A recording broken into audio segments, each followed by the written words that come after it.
Did the Ultimate Warrior have motor neuron disease or ALS? Was there a cover-up going on? Has his name and legacy been whitewashed after his passing by Ultimate Warrior Creations? Hi, welcome back to part 2 of Ultimate Warrior Death Report. My name is Dr. Aziz. I'm a physician based in England. If you haven't watched the first video, a detailed analysis of Warrior's health and death, then I would advise on watching that first, and I'll post the link down below. In this video, which will be a lot more concise than the first one, I promise, we will be taking a closer look and clarify some of the things I touched upon in part 1. I will also be touching on some new information, and in particular whether Warrior was suffering from another serious disease apart from his widely reported heart problems. I'll also do a quick clarification about his height and autopsy measurements.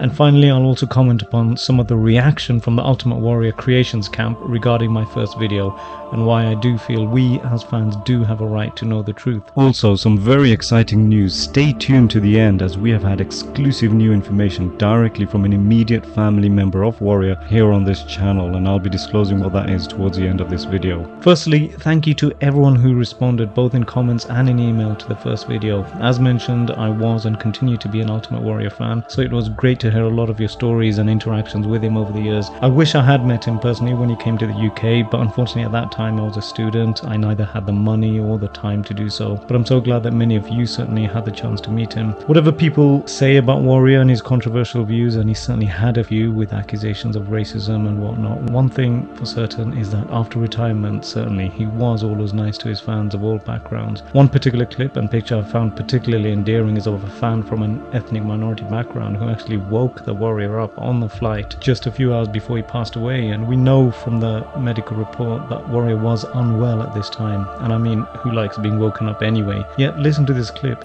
I love you for being a fan, man. Thanks. Also, I just wanted to give a special shout out to the Ultimate Warrior Tributes page on Instagram. It's run by a super guy called Ben, also based here in the UK. I don't use social media much, but I think you would be hard pressed to find a page that digs up and uploads so much unique material on the Ultimate Warrior. And also for a more academic insight into Warrior's life before, during and after his wrestling career, have a look at ultimatewarriorbio.com, which is run by another great guy called Chad Venters, PhD, who you may have seen on the A&E documentary earlier on this year. Now, coming back to Warrior's diagnosis of congestive heart failure, a part of which is an enlarged heart. As mentioned, this can be a consequence of steroid use. The heart enlarges, there is subsequently scar tissue, and this enlarged heart puts a person at great risk of an arrhythmia or dysrhythmia, which means an abnormal electrical conduction and sudden cardiac arrest, which is what I believe happened to the Warrior. Remember, there is continual electrical activity in your heart from the moment you are born until the moment you die. Any disruption in this electrical activity, which having an enlarged heart puts you at risk of, can result in sudden cardiac arrest, i.e. death. Very interestingly, since the last video, I came across another clip where Warrior in an interview about steroids talked about this and how many wrestlers end up with large hearts. Just have a listen to this clip. In my approach, wrestlers take the steroids so they can look healthy on the outside, but they do everything else that makes them rotten on the Warrior, inside. did you know and the Benoit? autopsies that reveal that they have enlarged hearts and other organs that have been affected by this. However, it seemed Warrior made a distinction between use and abuse, and it seems he felt his use of steroids wouldn't put him at risk of having an enlarged heart. Did you ever use steroids, and is there such a thing as roid rage? I did use steroids, but I've been open about it from the very beginning. I don't have to go back in time and cover something up or a lie that I told before. I've been open and I've been candid about it, but there's a difference between use and abuse. And different than the other crybaby former talent from professional wrestling or other professional sports, I don't have any whining and complaining to do.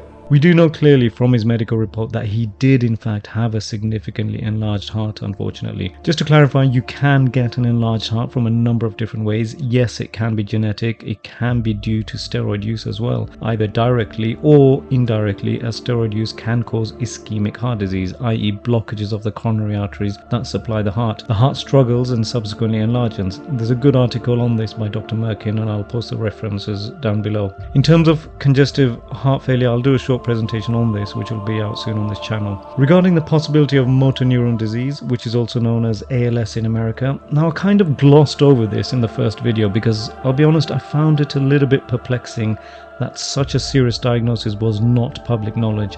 But two things have become apparent since the first video. Firstly, the Warrior was suffering significantly from a health problem other than his heart issues. I can't reveal my sources for this, but trust me, he was. Secondly, you may remember in the medical report which stated Warrior was suffering from chronic anterior horn cell disease, which I speculated at the time may have been motor neuron disease. Based on further information and after discussion with some of my neurology colleagues, I am now 100% certain that he had a serious neurological condition, something affecting the nerves, most likely motor neuron disease, and that he knew he was dying within a matter of years. I'll do another video summary on motor neuron disease, but in summary, it's a disease of the nerves of unknown origin which causes the muscles to weaken, stiffen, and eventually stop functioning.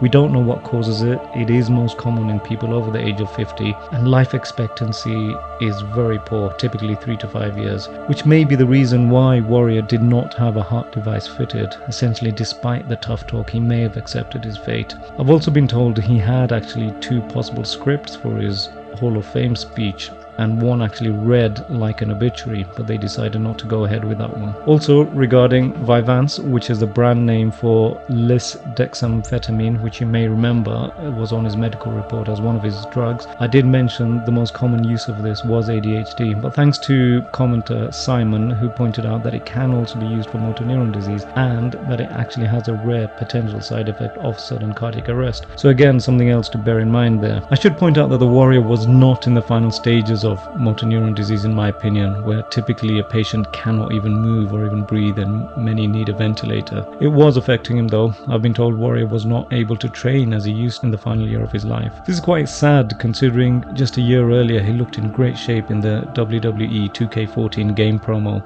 Probably also the same reason why he came out in a suit in his final Monday Night Raw. Sad also when you consider his first wrestling partner Sting, who was the same age as Warrior, the next year fighting in WrestleMania, doing flying kicks and whatnot, while the Warrior had died by this time after seemingly suffering for several years. Now, a couple of quick clarifications from the first video. Regarding his height, as you may remember, the medical examiner said he was 73 inches and also 226 pounds. Some people had some difficulty accepting that, citing that, for example, in Tupac's autopsy report, it was also listed 6 foot back in 1996, whereas he was apparently around 5'9". I'm not sure what the reason for that was, but again, I can't imagine a medical examiner just plucking a number out of thin air. And if anything, weighing a dead body would be a lot trickier than measuring the vertical height. You have to remember the number one reason for doctors getting struck off, certainly in the UK, is dishonesty. So it's very difficult to imagine a group of doctors when they are cutting up and weighing the heart, the brain, carefully measuring everything to just randomly make up a number that is actually so easy to measure as the height. Also remember, probably because of the likely motor neuron disease, Warrior did not have good posture towards the end of his life, so probably didn't look as tall as he actually was. But can I say with 100% certainty that over in America they would measure the height in a medical examination with 100% certainty? No, I can't say that, so apologies if that's what it came across as. Coming on to Steve Wilton, former manager of Ultimate Warrior and Ultimate Creations, so he replied to the video, "Some things should remain private, as you can see." Yeah, sorry, I don't buy that. I don't buy that because firstly, Warrior was a public figure and this is all publicly available information, but more importantly, it's one thing saying we don't want to talk about health issues, it was all private, no comment, but instead they, both Steve and Dana, have persistently put out a false narrative. They have kept on saying there was nothing wrong, this came completely out of the blue. On top of that, they seem to be whitewashing a lot of what Warrior wrote during his life. I think his Machete blog has been completely deleted, and to be quite blunt, I've personally had countless emails from people all saying less than favorable things about Steve Wilton. So when he says this should be kept private, what they seem to be saying is let us keep running with the narrative that there were no health problems, we got a great deal with WWE, and we'd like to keep selling merchandise with a whitewashed version of Warrior's history. I'm sorry, the internet doesn't quite delete everything, and regarding the serious health issues he clearly had, the facts and medical reports speak for themselves.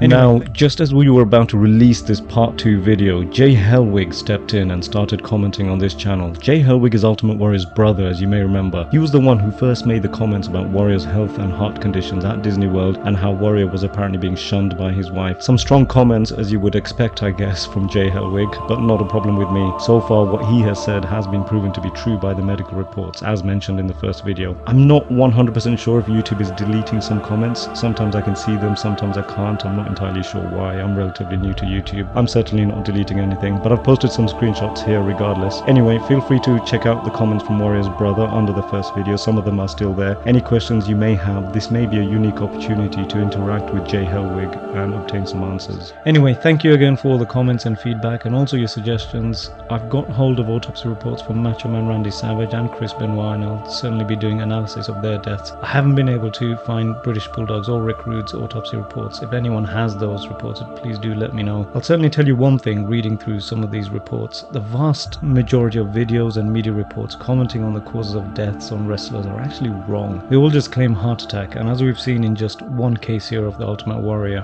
which was also widely reported as an unexpected heart attack out of the blue, the picture is actually a lot more complex. And in this case, and in others that I'm reading, I think the media has a generally poor understanding of the difference between a myocardial infarction, aka heart attack, versus heart failure versus sudden cardiac arrest. And I can tell you in advance that Randy Savage died neither of a car crash nor of a heart attack as widely reported. Anyway, stay tuned. Hit the subscribe and notifications button, and I promise you more interesting reports coming up. If there are any celebrity deaths in wrestling or otherwise that you want me to do a video on, or in fact anything health or psychology related, please feel free to post below. Until next time, stay safe.